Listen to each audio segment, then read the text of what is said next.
Hello and welcome to Life on Pig Row, and today we're in the courtyard and we're going to be potting on lupins. You may remember these from earlier in the year, so let's look at them. So this was sowed earlier in the year. Just want to show you, it's got a flower coming at the top there. Just want to put these onto a slightly bigger pot, as you can see there. The reason for that is these will be overwintered.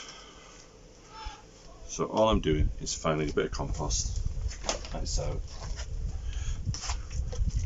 filling in the bottom, popping this in.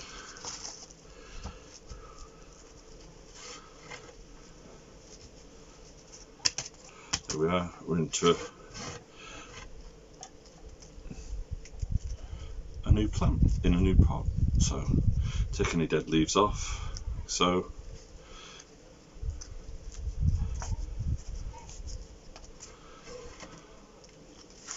I'm putting these on into a peat-free compost.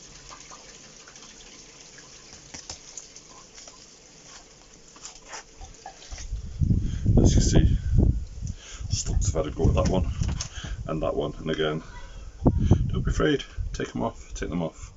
So there you are, that's all the lupins. Bit of snail attack, but that's nothing new. Found the snail, it was lurking under a tray. This is about, it's 21 lupins I've potted on.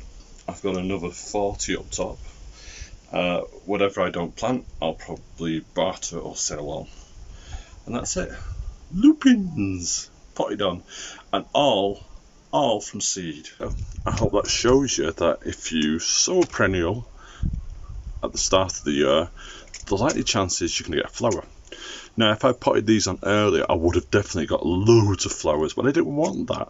I want to overwinter them, and then in spring of next year, pull them out of a cold frame or out of a cold greenhouse and put them in the ground. So, that's it from me, Andrew at Life on Pig Row.